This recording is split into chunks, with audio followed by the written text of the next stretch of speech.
friends. Welcome back to my yoga audio. I'm your host, Megan Morgan, and we are back with a guest I can't wait to introduce you to, my hairdresser, Camille Janae. And now, if you're a woman with curly hair, and particularly if you're also a woman of color, this is your lucky day. Camille is a hair care professional, educator, and a specialist who teaches clients and other salon stylists all over the country how to properly and simply take care of their curls. Her salon is called Mahogany and Rose, and I've been going to see her since 2019 after I first met her at an Afro Yoga gatherings event hosted by Angie Franklin, who's been on the show before. The amazing news is we just met up again at the fifth annual Afro Yoga event just a couple of weeks ago. And Camille also did my hair for a stylist class she hosted in Berkeley. And we've had some time to reflect on how far we've both come and how healing learning to take care of our hair properly is. And so we're here today to share Camille's journey and tips with all of you. She's just moved into a brand new salon space, which if you're joining us on YouTube, you can see a little bit of that behind her here. And she's currently in the process of hiring some other stylists to help guide all of us, and has a curl coaching circle starting on December 10th, where you can learn from home all the in-depth ways you can learn to care for your curls for your best results ever. We're going to get into all of that. But first, Camille, I want to thank you for being on the show today. Hi, Megan. Thank you for having me. I'm so excited for this conversation. I am too. It's always a revelatory experience every time I come to see you, and it is truly healing. And I want you to, I mean, I've kind of introduced you, but I would love for our listeners to hear from you about who you are and your personal hair journey, and however long or short that is, just talking about what that means to you. Yeah. Thank you for that beautiful introduction. I appreciate it. Yes. Hello, everyone. My name is Camille Janae. I am a curly hair specialist and educator based in Sacramento, California. A little bit about my personal hair journey. I became fascinated with natural hair in high school, towards the end of high school, specifically with locks. And at the time, are you familiar with Wave Nouveau? Mhm. Yes. So I had Wave Nouveau in high school. Okay. Uh-huh. I had Which I Bear later Girl. learned was basically a Jerry curl. Yeah. So I had that, thought I was looking cute, came to understand what locks were and what it meant to go natural in order to get locks. And I got the big chop my senior year of high school. So I had my mom take me to her stylist and shave off my hair. So my family, including my mom, thought I was having a mental breakdown, but I truly was just curious about learning about my curls. So that kind of sparked my interest in curly hair care. And I went down the rabbit hole that most of us have with YouTube and all the tutorials and concoctions and things like that. And I got into braiding hair. So while I was in college, I learned how to braid my own hair and then learned how to braid my classmates and friends' hair. So I was doing that Mm. out of my dorm room and trying to figure out ways to help people care for their hair, especially in college where we didn't really know how to. Mhm. Um, so yeah, that was kind of the early part of my journey. And I continued doing hair on the side for years until I finally decided to pursue it as a career. And what sparked that is seeing that so many of my braiding clients were getting braids as a way to avoid caring for their own hair, just out of frustration and overwhelm. And so I wanted to be able to specialize in helping folks care for their actual hair and not just covering it and hiding it. So along that way, I was learning how to care for my own hair. I've worn it shaved, I've had locks, I've done braids, I've dyed it pink, purple, blue, all the colors of the rainbow. So really having fun with it, as well as dealing with the same frustrations my clients were. So along the way, I learned a more simplified approach and have been able to kind of hone in on that in a way to share it with others. Um, So that was kind of a quick, I guess, meshing of my professional and personal hair journey. Yeah, we've all been there. I had a Jerry curl in high school, so or middle school more so. High school, I found the creamy crack.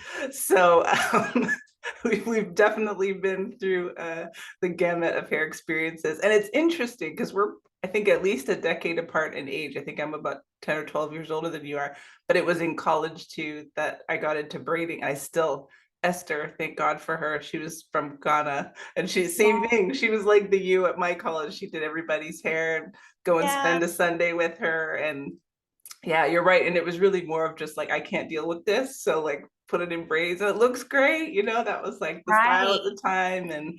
And I've only had braids once, I think, in the last 10 years or so. And it actually resulted in a lot. It was beautifully done, but it resulted in a lot of damage. Like for the first time in Mhm. my life, I really noticed it. And I was like, oh no. So yeah, it's definitely we've had some similar experiences there. And I know for people listening who've also been through, we've all been there. I wondered if we could get into what you think are the biggest, say, three or few handful of misconceptions about caring for kinky and curly hair. I know the oil and water one is probably a big one, but what do you think? There's so much we have to learn and unlearn. Yeah, yeah. Big misconception, I guess, kind of going off of that is that we need heavy oils and butters in order to care for our hair. So that's a big misconception. We actually, not only do we not need it, but it's actually preventing us from achieving healthy, hydrated hair. I think another big underlying one is that our hair is inherently more difficult to do. And that goes for stylists as well as consumers alike, thinking that the tighter the curl is or the coarser the texture, that it's going to be more of a challenge. And that just isn't the case. It's just that there hasn't been proper education around how to do it, and how to do it in a really simplified way. Um, what else? I think that's the biggest thing because so much stems from that with thinking that it's difficult. Then there's also the misconception that the routine has to be overcomplicated or take all day. So yeah, thinking that it's difficult and thinking that it needs to be covered. I guess another one, that we need protective styles. That's Mm-hmm. a big misconception. Our hair doesn't need protection. Those styles aren't protective. They're actually causing more harm than good. So yeah, I usually ruffle a few feathers when I address a lot of those misconceptions. I wanted to bring up your to reinforce that point. This morning I was like scrolling through your Instagram before we came on here, and I saw your video about watering your plant and like, oh, should I coat this in oil after I'm done to seal in the moisture? And it's so funny when you think about it that way, but we've been conditioned for so long. And with products themselves, actually, maybe you could speak on that a little bit, because I've used like 1,500 products, I'm sure, like everybody else out there. But I found when I stick with what works, and there's a couple of products before I met you that have worked well, and I was relieved to find out they were still good. But there's additional products, but not a ton, that I've been introduced to since meeting you that also has made a huge difference in like how my hair responds to um, after being, wash day, like you said, is no longer like the whole day. It doesn't take hours and hours of my time, because in part my hair is not so tangled from trying to get out that buildup of all the products that's in there. Yeah. So anyway, I wonder if you can speak a little on products. I know you're not probably trying to like do an ad for products, but about what people should look for in terms of a quality product. Yeah, that gets a little bit tricky, I guess, because it Mhm. can go down a rabbit hole of ingredients. And I never want clients to feel like they now have to have a degree in cosmetic chemistry to understand what products to purchase. I usually say it's easiest to try and partner with a curl specialist so that they can recommend things specifically for your hair care needs. But at the basis, you want to keep it down to just a shampoo, a conditioner, and 1 to 2 styling products.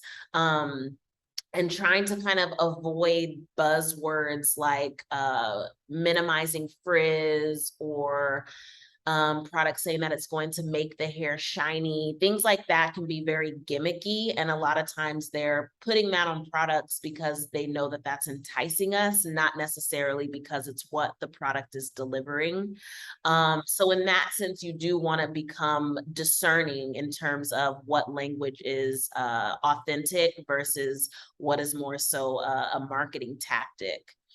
Yeah, like selling us what we want to hear about things that may not necessarily be achievable or even desirable. So what I found interesting with that class that I did with you last month was you all actually asking me what my goals for my hair were and not assuming that it needs to be straight or that it needs to be like laying flat or not for like just actually asking me what it is. And I was like, oh, you know what? And I realized, and you asked me that question, like, I just want it to be healthy and I want it to be hydrated.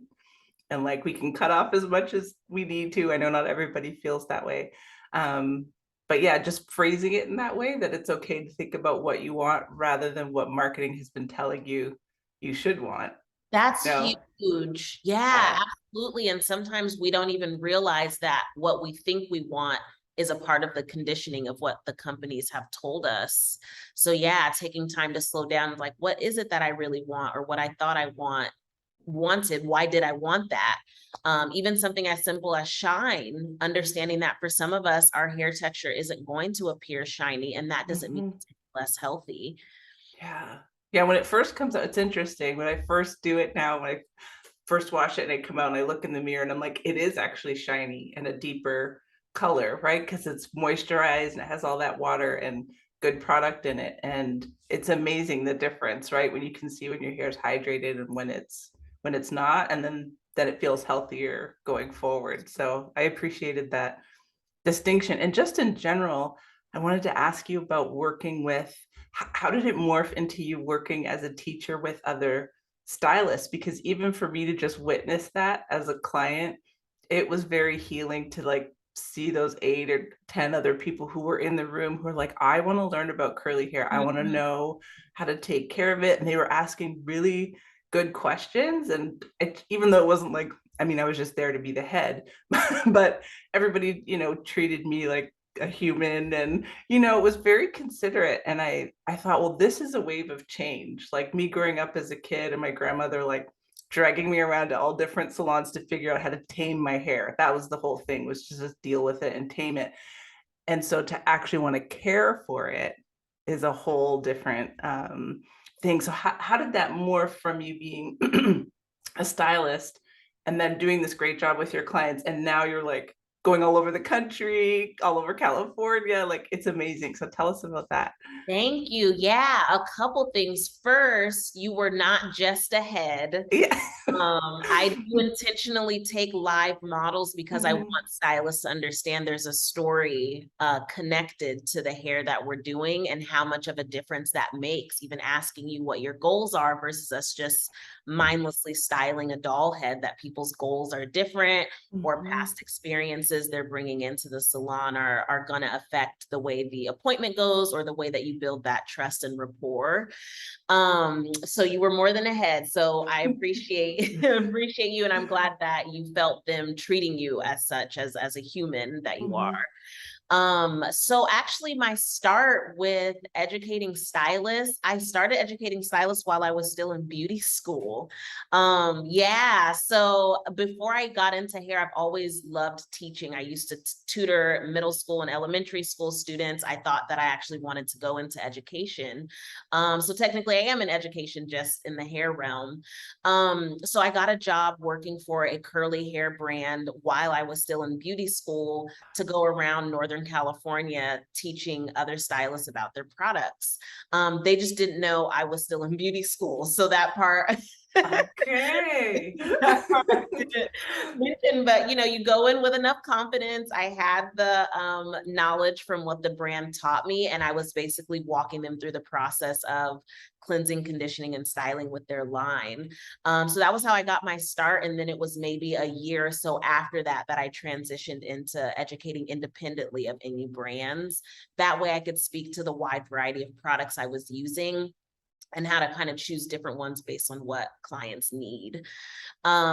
So yeah, that's always been a goal because I knew that there is a world of curly hair clients out there and I'm only one person. So instead of just trying to serve consumers by way of serving stylists, that we can reach more curly clients and knowing that in the long run, more clients are being served. So that's a big passion of mine because I want to see a world where curly clients can choose stylists, you know, based on the connection they have with them as a person and not just by way of they're the closest stylist to them. Mm-hmm. Yeah, Yeah. no, that's amazing. It's interesting. I've talked to a lot of Caucasian women or women with quote unquote naturally straight hair. I mean, because anyone of any background could have straight Yeah. hair. It's assumed, right, that everybody has curly hair, but a lot of people have been so used to straightening for so long that they've never realized that they have a natural wave pattern. They thought they always had straight hair, and they're discovering, or they've gone through a medical situation which has somehow resulted in their hair becoming curly. And so I'm curious, as a hair professional in your journey, what you're seeing out there in the field, like who's coming to see you and what they want to learn, and then how are things changing in the salon world, like through what you've seen as an educator going out there. Mm. Can you ask that again? Yeah, yeah.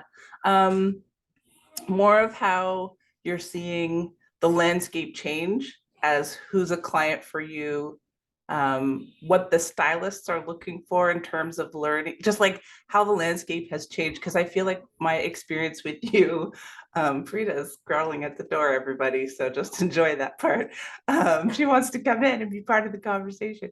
Yeah, how the landscape is changing. Because to me, it's completely different than when I was a kid growing up. And I'm like, I feel like almost a revolution has happened in terms of hair care and what's available now. I also, as most listeners know, grew up in Canada. So there's really like the ethnic component there. It's not like there aren't Black people there, but it's even a smaller fraction of what we have here in the United States. So the hair care options at that time were even more limited than what we would have had in the United States. And so there were times we went across the border to Michigan to try to get someone to figure out how to do my hair.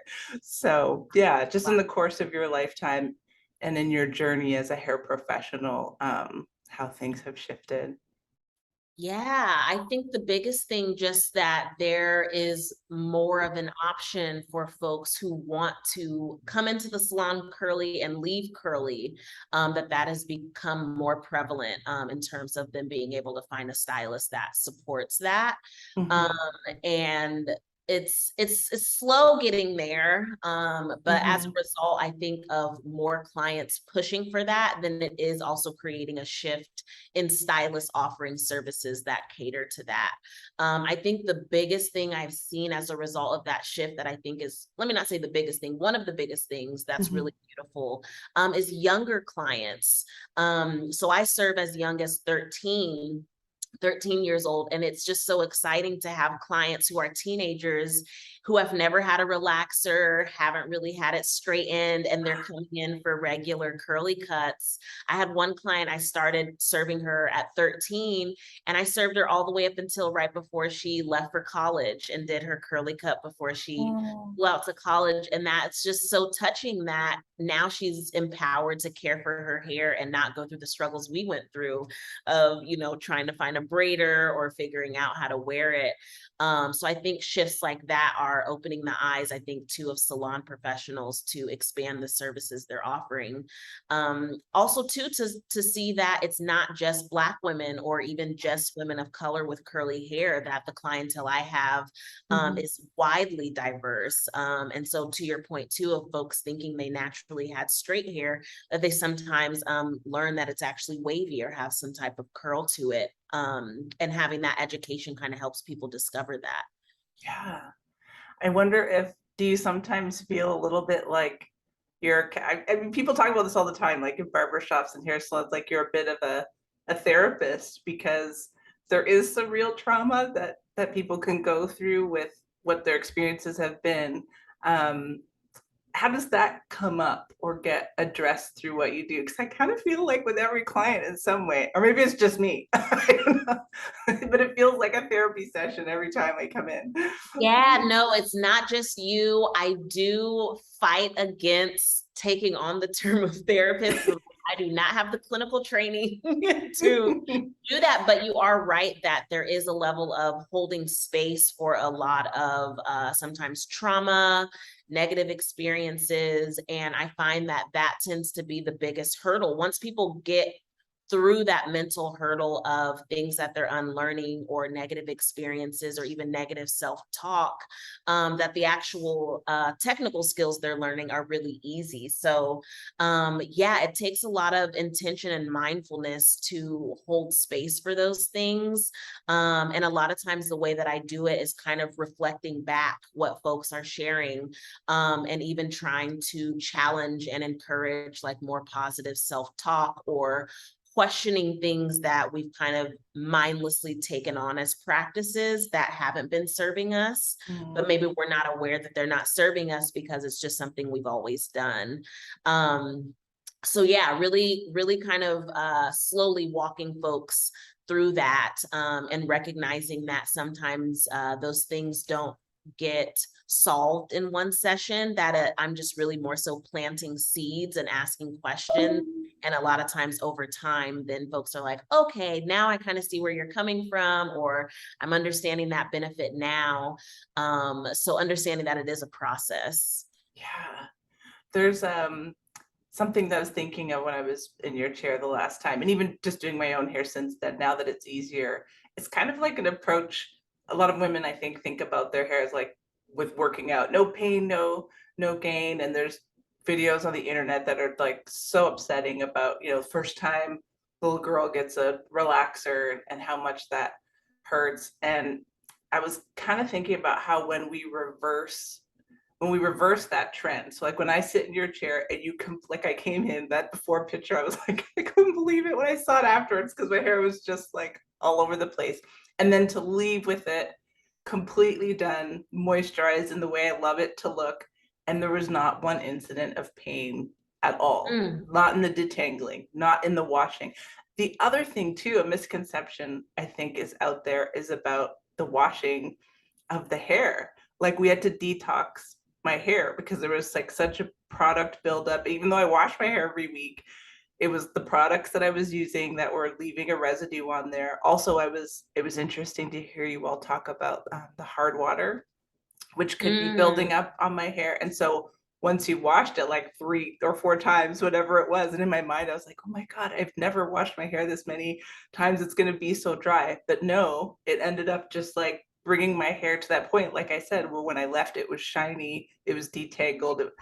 Can you talk about that? I mean, I guess that's what I've just said, but maybe more from your perspective as a professional and what you've learned about why that's so important and how to ease people's concerns about, why this washing with these particular products is so important to remove that buildup. And yeah, that client, actually, Yeah. you told a story about a client who had a hard water situation and it ended up providing some insight. Totally. Yeah. I mean, so much of that just isn't taught to us as consumers and even as Mm-hmm. stylists. A lot of times that's not, we don't dive deep into that in beauty school. So folks just don't know the effects of some of those things. So a lot of times products are formulated in a way where it's giving us immediate gratification with shine or feeling Mm. smooth.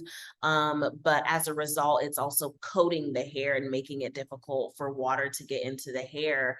And that's where it can lead to long-term buildup, very similar to your case where you are cleansing it regularly, but you're cleansing it with things that are coating it. So you're not realizing that it's kind of you're fighting against the thing that you're trying to solve. Mm-hmm. Um, and I think a lot of challenge with that as well is that shampoo has been demonized. So I think for a long time, people were Mm-hmm. using shampoos that were too harsh for their hair, causing it to feel dried and stripped.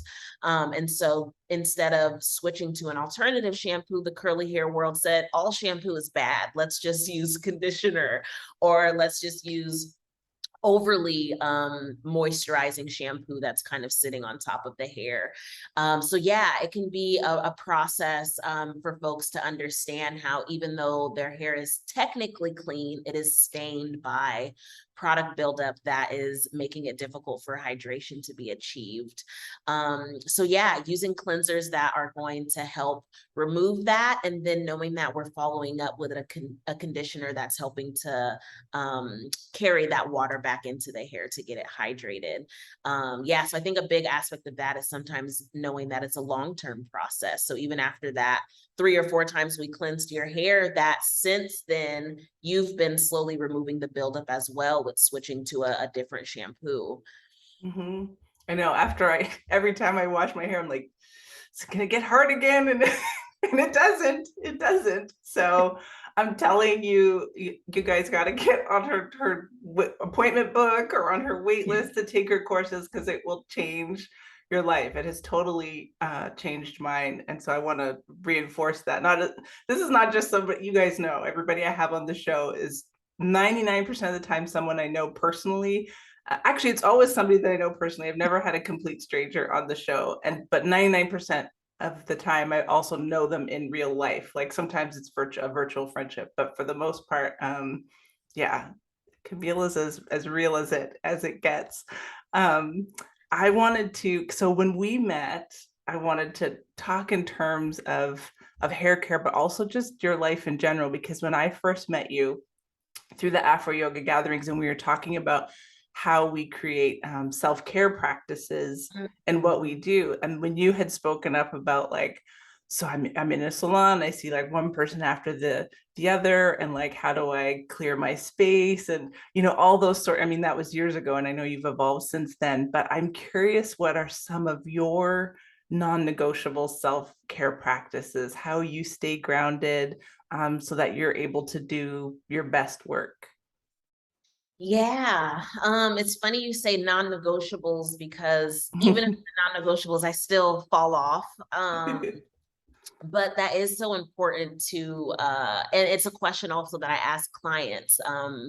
Most clients, if they've been in my chair, I ask, how do you pour back into yourself? And so then I have to walk the walk with that. So a few things, a really big thing for me is journaling. So always trying to make time, even if it's not every day, several times throughout the week, making time to get my thoughts out on paper. It's really easy for those thoughts to kind of swirl in my brain, and kind of how stressful and chaotic that can feel. So it really grounds me to get those thoughts out on paper, and sometimes can help me to see that things aren't as stressful as they feel inside of my head, or help me to process things.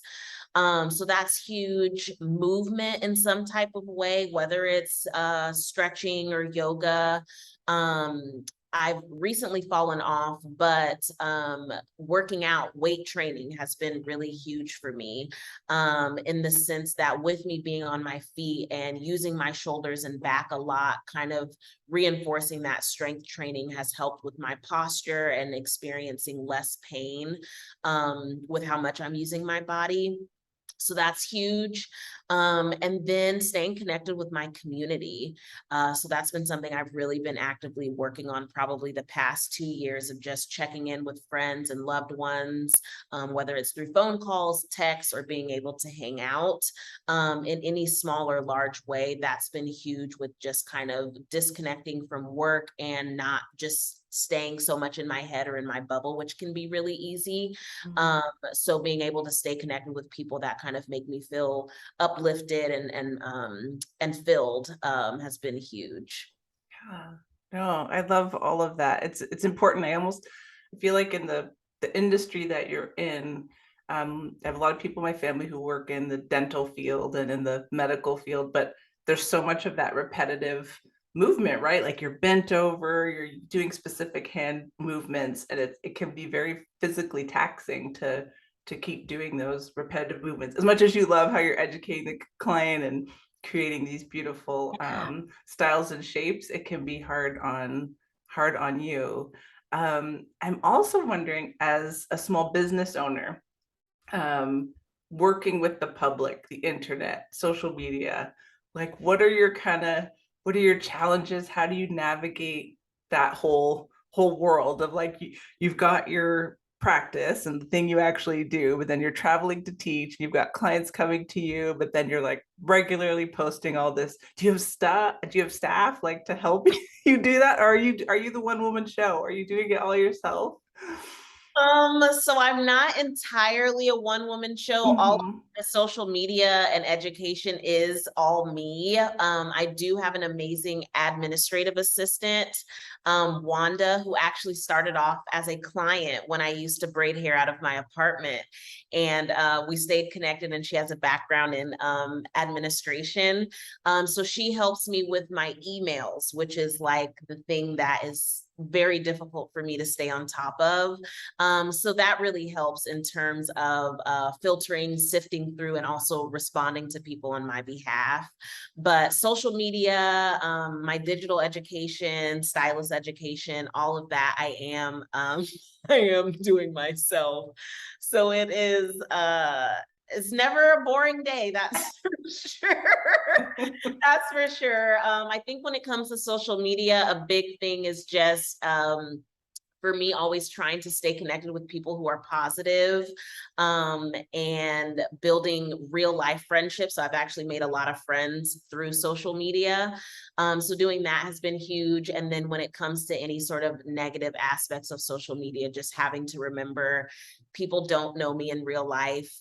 Along, a lot of times people that are making different comments like that. So really just finding a healthy balance with who I'm surrounding myself with. Do you get a lot of negative blowback? Well, depending on the platform, yes. Uh-huh. Really? Is Oh, it yeah. I because get things like primarily around the length of my hair, with it being short, that they don't trust the information because I don't have much hair. Yeah, oh, so that's a big part. And then with me talking about no oils, I've had people say that I'm anti-Black because I'm telling them to do something that is against what we have learned to do as Black people for years. oh, Yeah, so I get some interesting comments and feedback. my word. I mean, there's negativity everywhere, I guess, like you said, like learning to shield yourself from that. And it's like, but your clientele, your videos, your career, like you teaching other professionals, like speaks for itself. Like your feed is just full of the cut it. What was it you told me when I was there? The hashtag cut it kinky, Yeah, right? Was that it? I yeah. mean, it's just incredible the stories that journeys, I should say, not necessarily stories that people have gone through to Mm. get to that point. And I mean, like photo after photo, video after video, every client you do, I know you document their process and what the results are. So it's like it's hard to argue with that, but I You guess would you're right. think. You would think, oh my word, yeah. So you definitely have to bring in those just be like, hey, I'm getting hired to teach all over the country because it's working. So regardless of what my people will just stoop sometimes. Like I Oh, can't, yeah. I'm oh man. Yeah, and I realize it's just people get riled up when you're challenging like a deep-seated belief that they have. So I just try not to take it personal. And as you said, the work speaks for itself, or like I always say, the hair doesn't lie. So I'm not just saying it just to say it. The results speak for themselves. Yeah. Well, like today, we were talking before we went live. For those of you who are on YouTube, so my hair, because I've got the digital background, so it's like you can't really see it. And so I did it last night, and at the very end, I forgot because an old habits die hard, as Camille was just saying. And I squeezed out all the moisture from my hair before getting out of the shower, and I was like, no, because the point is to leave it in so that you can retain that moisture for a little bit. But like you live and learn. So how many years I've been coming to see Camille, and I still did that last night. The last few washes since I've seen you, it's been like I've been good, and then last night I just forgot. So yeah, it's a process of relearning and learning again, and then seeing what happens afterwards, right? When you follow the steps. Oh, so that's what we should talk about actually, because you've got a course coming up starting on December 10th. Yeah. That's education for clients, right? Like at home everyday people. Tell us Yeah. about that. Yeah. So I'm excited. The Curl Coaching Circle, we're launching cohort 3. So this will be the third round. And it's a 6-week virtual coaching program where I walk clients through simplified curl care at home. So with video tutorials, slideshows, as well as weekly live Zoom calls, I'm guiding folks through how to simply cleanse, condition, and style their hair to get consistent wash and go results for themselves. So it's a great way to kind of dispel myths as well as really show in depth how simple the process can be. And also for folks that might be in areas where it's difficult for them to access curl specialists, to have access to me for 6 weeks to really answer any and all questions that one might have with kind of getting through this process. Oh, nice. So where is the best place for people to find out more about that or sign up? Yes, great question. That's where the one woman show is challenge. Right now it is through Instagram. My Instagram page is Camille Janae Hair. And I have a link in that bio that takes you to the wait list. So those on the wait list will have first access to enroll once enrollment opens up. Okay, cool. So CamilleJanaeHair, Camille Janae Hair. I'll put the links in the bio, like the show notes of this podcast.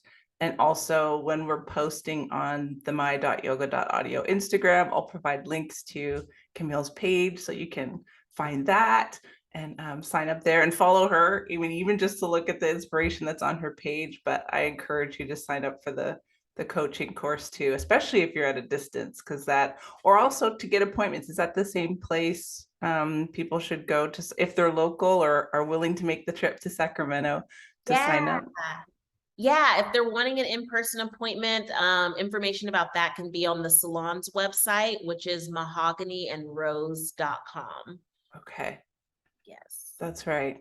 Um, what else is on your heart or your mind that you think is important to share? What has this conversation kind of sparked for you, or maybe even because I know we were together last 2 weekends ago at Afro Yoga gatherings, which was a very powerful event. I'm so glad, like, I'm just so grateful that we connected through that. And Angie, as you know, is such a blessing for bringing together community and like-hearted people that I'll be forever grateful to have met her and you and so many others through that avenue of gathering. Like you said earlier, like community is so important to you. But what else is on your mind, whether it's about hair or community or just your personal life goals? Like where are you heading next? Yeah. Well, shout out to Angie, always bringing amazing people together. Where is my life taking me? Right now, the biggest goal is to build the salon team. My vision for the longest time has been to have a central salon in the heart of Sacramento where folks know they can go to be serviced. Again, with the idea that I can't serve everyone. So I really want to be a place where stylists who are passionate about curly hair can get the guidance and support that I didn't have starting off in the industry, and also where clients can go to more than one stylist to get those services and know that they're going to get a consistent experience in a way where we're all kind of working as a team. So that's kind of my big thing. In addition to that, just kind of broadening the education I offer between the digital offerings as well as education for stylists. So wanting to serve more stylists globally as well as locally within California and the US. So a lot of my goals have been around work because I'm so passionate about it. I really feel it's my life's work to spread education and empower people by way of kind of simplifying their routine and finding a way to fall in love with their hair again, I think is kind of the biggest thing. So I guess within that, if anyone's listening where some of this sounds kind of shocking or mind boggling, just kind of being open-minded and assessing what challenges and struggles you're having and being open to knowing that there is a solution out there, that our hair isn't inherently difficult and it doesn't have to stay that that way. So that there is a way to love your hair in a way that is going to be simple and something that you can replicate for yourself at home and feel freedom from that, I think is the biggest thing. Yeah, so encouraged. I mean, I was in my 40s before I met you. So that's life-changing for me. And so it warms my heart to hear you've met kids, essentially, teenagers, right? Who've had that love and care from the start, like how different their journey is going to be going forward. Like you've really impacted their lives. And now I'm wondering, my mind is going with the education bit you were talking about, like how in beauty school, how did they, or do they at all deal with the curly hair question? Because I'm like, for a comparison, there's another episode I'm working on that's looking at women's health and how even for like OBGYNs, they don't really spend any time looking at the journey of the woman's body. They just focus on childbirth. So if you have any other experience as a woman outside childbirth, they don't get the training really, unless they do extra specialties outside of medical school. They don't get the Wow. training on that. So they're not prepared to deal with perimenopause or menopause. They're not really trained to deal with, as much as we might think. And so I'm like, Right. oh, what do I want to bet that that's probably the same across a lot of industries? Yeah, sadly, yeah, it's the same for hair. We learned how to cut curly hair once and it was wet and stretched out, which wasn't really mindful of the doll head's curls. Outside of that, the textured hair portion of beauty school is all about relaxers, straightening the hair, blowing it out. So it was all about how to alter the curls, nothing was about how to enhance or celebrate someone's naturally curly hair. So folks that are interested usually have to invest in advanced education outside of beauty school. So that's like a whole nother tangent of a conversation of something that I think really needs to change on a larger scale for sure. Yeah, now I'm like, there needs to be a Camille Janae beauty school. I know. Angie is always telling me, she's like, I'm waiting for you to open that school. And I would say that's probably like a big goal that I would love to see come to fruition one day because it does need to start at the basic education level. Yeah. Yeah, even if it just starts with like, more than an hour of class, of at least if that hour was dedicated towards like not altering the hair, but just Yes. caring for the hair, right? And for what it needs. I think stuff like that helps to fuel the misperceptions Yes. surrounding our hair, and also in terms of what forms public opinion, because like when it's not talked about, so people all the time will like ask me about and I really don't mind if a total stranger came up and touched my hair. That's a different different story. But for people to earnestly, have a question and ask about it, I'm like, yeah, and like I'm learning along with you too, because I was taught for the longest time you just need to control it and like cut it or pull it back or whatever. And so I'm grateful for the landscape now that really advocates. I mean, Instagram, it's interesting. A lot of people deride social media and like selfie culture and this and that. And I guess there's negative parts to it, but I love the freedom of expression and like seeing all this different types of hair out there and the hair processes and how people, because I think that educates the public as a whole too. Like when Right. everything's like kept inside of this like hidden box from each other and from ourselves, it doesn't serve anyone. Right, I agree. And it can be so affirming to see the variety of different curl patterns and people kind of sharing their journey and struggles Mhm. publicly so that we don't feel so alone with some of those things. Yeah. Yeah. Oh my goodness. So after your December 10th curl coaching program runs for 6 weeks. So that's into the new year. Do you do those cyclically? Is that something you think you'll offer again in spring? I guess that probably, right? This is round 3, you said? Yes, this is round Mm-hmm. 3. So I've done 3 this year. So the idea is to run at least 3 a year. So Okay. within the seasons. Yeah, so I'm making a face because I'm like, been a little bit sporadic, but the goal is to have it planned out throughout the year of when I offer those. Okay.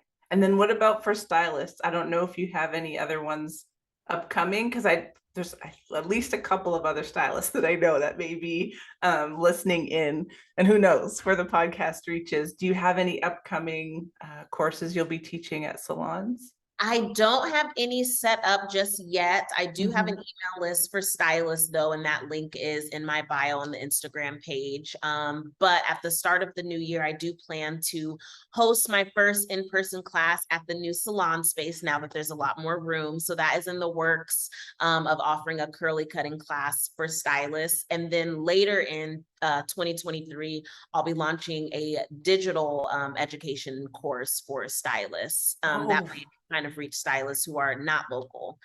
oh, see, so the Camille Janae curly school is in the works. Oh, I love it. That's very exciting. You have a lot of Yeah. things coming up. A lot, yes. I'm very excited about Oh. all of it. Yeah, so needed. Mm-hmm.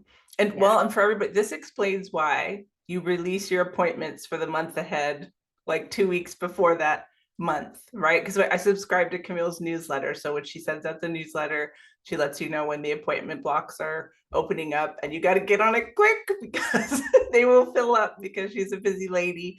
But yeah, definitely more than worth it. Actually, I wondered if you had a few more minutes to tell us a little bit about the appointment process, like what's a consult, what's the curly cut, what's the like deep, I think I've had everything, and then the deep condition and and style at some point or another.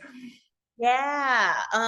Yes. So usually an appointment is heavily education based, especially for a new client. So it includes having folks hold the mirror up while they're at the shampoo bowl and walking them through how I'm cleansing, conditioning, and styling. So showing you exactly how much of each product I'm using and how to work it into your hair. I also like for clients to be able to feel their hair during and after each step so that they kind of know what they should be feeling for at home. Mhm. And so with the styling, our goal is just to enhance your natural curl pattern. So there's no altering like twist outs, braid outs, finger coils. We're just applying product to capture your natural curl pattern.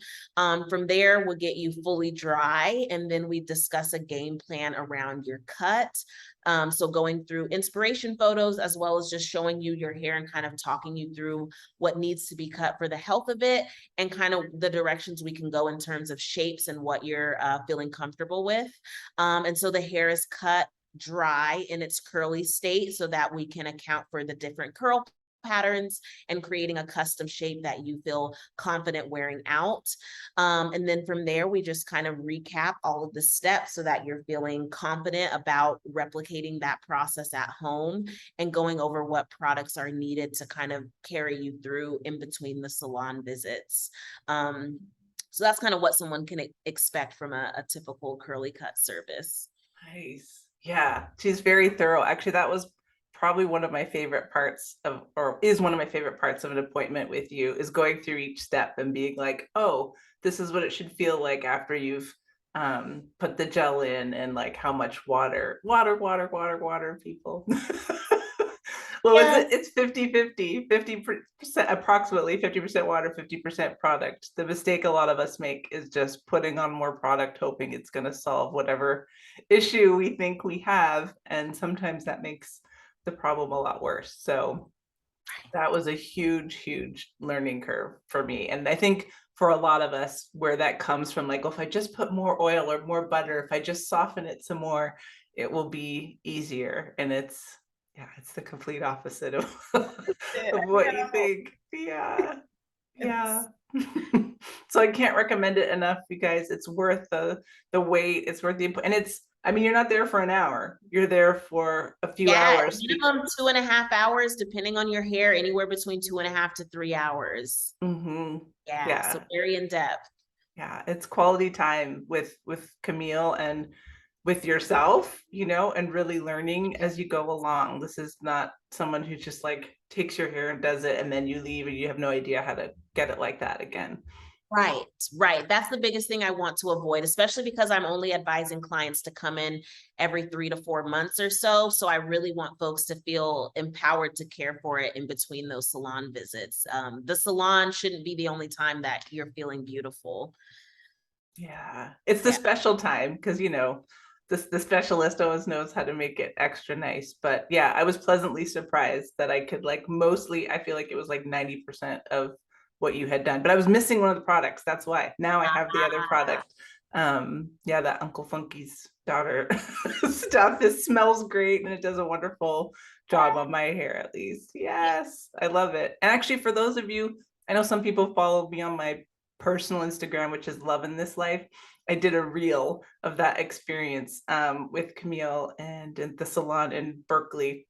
So maybe I'll repost it here with this episode so you can all see it. So it has some of Camille's footage and some of Marmalade Salon's footage and the stylists who were there. So it kind of shows the different steps of the process. And then, yeah, of course, follow along with Camille's pages and stay informed with her newsletter so you'll know when appointments become available and you can sign up. And I just want to encourage you, Camille, to keep going on this amazing journey you're on because you're a healer in that way. It's really a woman's, well, men too. I mean, I'm sure you have male clients, right, that have curly hair. Like it's a similar journey for them too, especially if they want to grow their hair and not keep it short. To be able to have them be healthy and the way they want it to be and fulfill their hair goals. So yeah. Yeah, thank you for that. I really appreciate that. It's something I'm passionate about, and I'm grateful that I've been able to connect with so many amazing people like yourself. And the trust that you all give me means a lot. So I don't take it lightly when people kind of bring that those experiences in and allow me to kind of guide you towards something more simple. Yeah. Even just your way, I want to appreciate it because when you were showing me in the mirror at our last appointment, like where the damage line was. So FYI for people, if you're like me and a lot of times take the lazy way out and just tie your hair up because you like don't want to deal with your hair being down, that can be damaging too. So there was a very clear line that Camille showed me on my head that basically is from me rewrapping the elastic band. It's a hair band, not an actual rubber band, but I'd done damage from doing that to my hair for too long, and then saying, hey, we can cut it here, get rid of all of this, or we can just do a little work our way up to something shorter. So she's not going to be like, we need to hack this off, because I know a lot of people have had that experience too, and they may not feel prepared for it. So know that with someone like Camille, she's not going to be like, we have to do this to, to make this right. She always works with you and what your comfort zone is. So Absolutely. Yeah. Building the trust is way more mhm. important than me cutting it the way I want to when you're the one living with it. So Yeah. Yeah. No, that's huge. That's huge. So thank you. Thank thank you again so much. And continue to keep us informed when you've got new courses, new openings. We'll post that along too. So people who are following us can find it from our channel as well, and we'll promote it in our stories and on the page. And yeah, we'll be adding this episode to the website and all of the podcast channels and on YouTube. So everybody stay tuned. You can come back and refer to it for some of these tips. Yeah, thank you. I'll definitely keep you posted on all of that. This was a great conversation. I'm so grateful. Yeah, I am too. Oh, amazing. All right, everybody. Thank you for joining us for another episode of my yoga audio. As you know, these interviews are not necessarily always about yoga, but about how we live our yoga out in the world. The limbs of yoga, there are very many. And so I'm interested in talking about all the healing modalities, and of which caring for ourselves and caring for our hair is a big part of that. So I want to thank Camille for being such an amazing guest today. And not just for that, but for the work she does out in the world for people everywhere to learn about how loving themselves. Our last two guests have been talking a lot about learning to love yourself, whatever the situation may be. With Jesse, it was like working with women who are incarcerated, and working with Griselda, it was like surviving a really tenuous childhood and like what she's doing out in the world to counteract that and help teach others about how their lives can be different too. And to me, hair is not a frivolous thing. It can be looked at that way, but it's really important to ourself, to our identity, to our community, and to the healing process in general. So thank you again, Camille, and thank you again, listeners, for being here on this journey. Please give us your feedback on the Spotify questions and on the website. You can email me at any time at myyogaaudio@gmail.com if you've got questions, ideas for shows, or want to be a guest yourself. So we'll talk to you soon. And in the meantime, remember, it's always a great time for your mind and your body to be on the mat.